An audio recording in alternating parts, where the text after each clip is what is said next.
Hello students, welcome to the fifth and last part of force and laws of motion.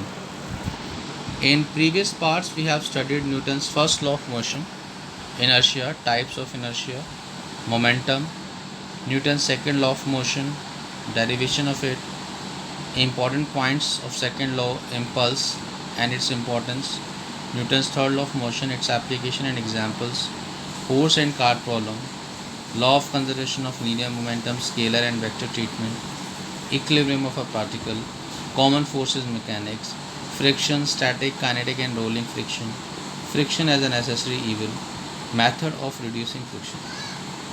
Now today we will talk about the last part in which we talk about circular motion.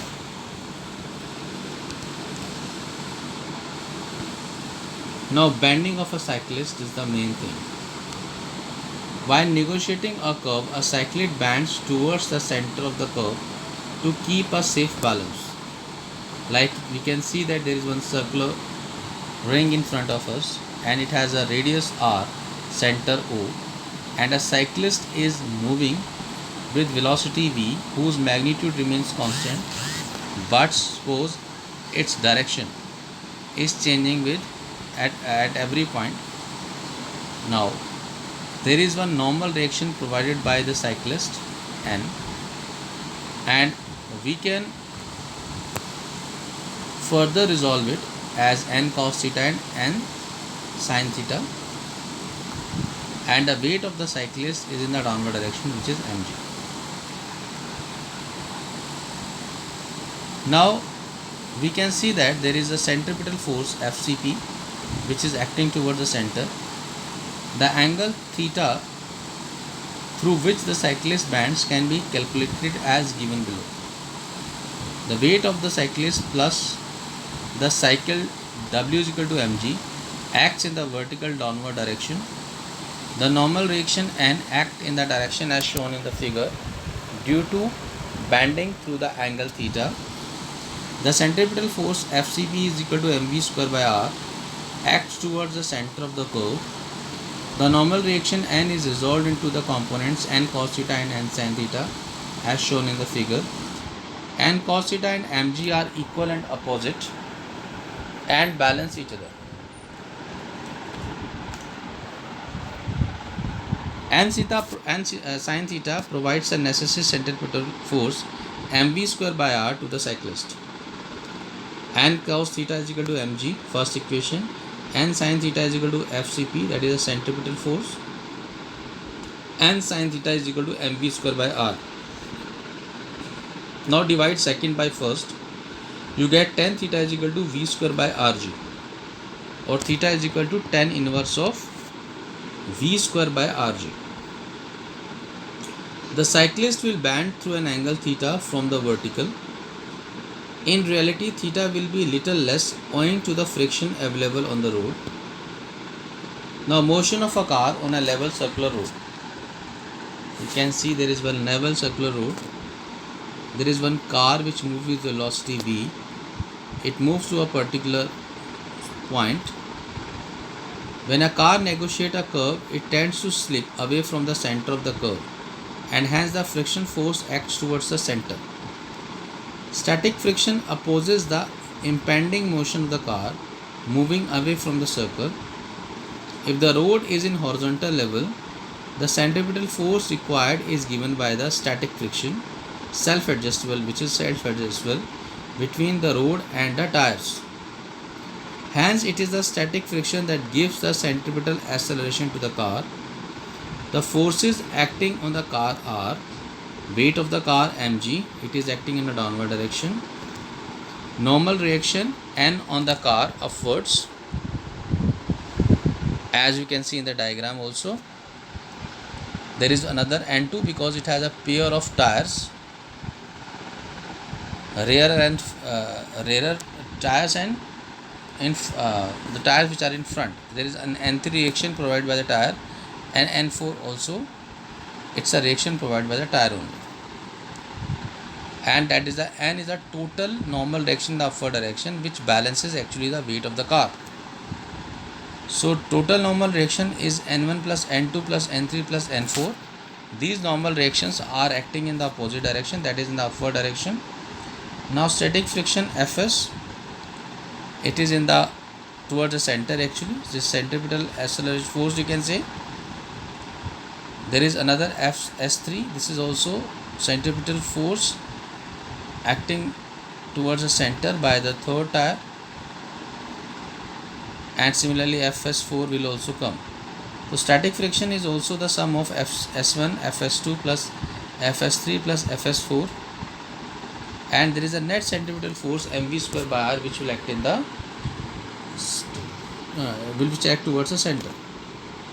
Since there is no acceleration in the vertical direction, so n minus cos theta is n minus mg is equal to 0. So n is equal to mg. The centripetal force is provided by the friction. Therefore, mv square by r is equal to fs, where fs is equal to fs1 plus fs2 plus fs3 plus fs4. For the safe turn of the car, there is a limit of magnitude of the frictional force. It cannot exceed mu s into n. That is, fs is less than or equal to mu s into n, where n is the sum of n1 plus n2 plus n3 plus n4. mv square by r is equal to fs, which is either less than or equal to mu s into n, or mv square by r is less than or equal to mu s n. mv square by r is less than or equal to mu s into mg. Mu s is a coefficient of friction in static condition. Mu s is also the coefficient of friction in static condition. Or v is less than or equal to under root of mu rg, or maximum will be equal to under root of mu s into rg. The above relation gives the maximum velocity that can be negotiated with the given value of mu s and r. On the other hand, mu s required for negotiating a curve of radius r with velocity v is given by mu s is greater than or equal to v square by rg. Now, motion of a car on a banked circular road. The contribution of friction to the circular motion of the car can be reduced if the road is banked, that is, raised on the outer edge of the circular road. Okay, we can see there is a raise in the outer edge of the circular road. There is one vehicle. This is weight mg in the downward direction. Normal reaction n1, n2, n3. So many will come, and total normal reaction will be n. It can be resolved into n cos theta and n sin theta. N sin theta will be mv square by r in the absence of friction. Since there is no acceleration in the vertical direction, n cos theta is equal to mg only. The centripetal force is provided by n sin theta. N sin theta is equal to fcp, where n is equal to n1 plus n2 plus n3 plus n4. N sin theta is equal to mv square by r. If we divide second from first, we get tan theta is equal to v square by rg, or theta is equal to tan inverse of v square by rg. Theta is the angle through which the road is banked actually. The maximum velocity the car can negotiate the curve without skidding in the absence of friction is v max is equal to under root of rg tan theta. If the friction is available, then what will happen? Now there is one friction, you can see fk. It can be also resolved as fk cos theta and fk sin theta. Since there is no acceleration in the vertical direction, n cos theta is equal to mg plus fk sin theta, and we can finally write mg is equal to n cos theta minus fk sin theta. The centripetal force is provided by the horizontal component n sin theta and fk cos theta. So n sin theta plus fk cos theta is equal to fcp. mv square by r is equal to n sin theta plus fk cos theta, but fs is either less than or equal to mu into n. To obtain maximum velocity, we put fs is equal to mu s into n.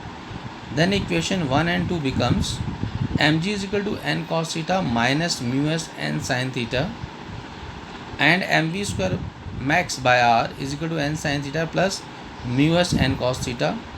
Now equation third, if we get n is equal to mg cos theta, mg by cos theta minus mu s sin theta, Now we substitute this value of n equation 4, then we get mv square max by r is equal to mg sin theta plus mu s cos theta minus mu s sin theta, or Vmax is equal to Rg mu s plus 1 plus tan theta, Rg mu s plus tan theta 1 minus mu s tan theta under root. Now compare the equation with Vmax is equal to under root of mu Rg. We see that the maximum possible speed of the car on a banked road is greater than that of flat level curved road. In the absence of friction, mu k is equal to 0. So it becomes V0 is equal to under root of Rg tan theta. At this speed, friction force is not needed at all to provide the necessary centripetal force. Driving at this speed on a banked road will cause little wear and tear of the tires. The above equation tells that for V greater than V0, friction force will be up the slope and that a car can be parked only if tan theta is less than and or equal to mu s, that is static friction. Now we talk about solving problems in mechanics. Newton's third law of motion are the foundation of mechanics. More often we may come across in assembly of different bodies. Each body is in the assembly experience laws of gravity. While solving a problem, we can choose any part of the assembly and apply the laws of motion to that part, provided we include all forces on the chosen part due to the remaining parts of the assembly. The chosen part of the assembly is called system, and the remaining part of the assembly, including other agencies of force, as the environment. To handle a typical problem in mechanics, the following steps should be used. Draw a diagram showing schematically the various parts of the assembly of bodies, the links, supports, etc. Choose a convenient part of the assembly as one system. Draw a separate diagram which shows this system and all the forces on the system by the remaining part of the assembly. Include also the force on the system by other agencies. Do not include the forces on the environment by the system. Such a diagram is called a free body diagram. In a free body diagram, include information about forces, their magnitude and directions that are either given or you are sure of. The rest should be treated as unknowns to be determined using laws of motion. If necessary, follows the same procedure for another choice of the system. In doing so, employ Newton's third law, that is, if in the free body diagram of A, the force on A due to B is shown as F1, then the free body diagram of B, the force on B due to A should be shown as minus of F. Now, this is the last slide which we have discussed of force and laws of motion. Please practice it so that you can increase your knowledge.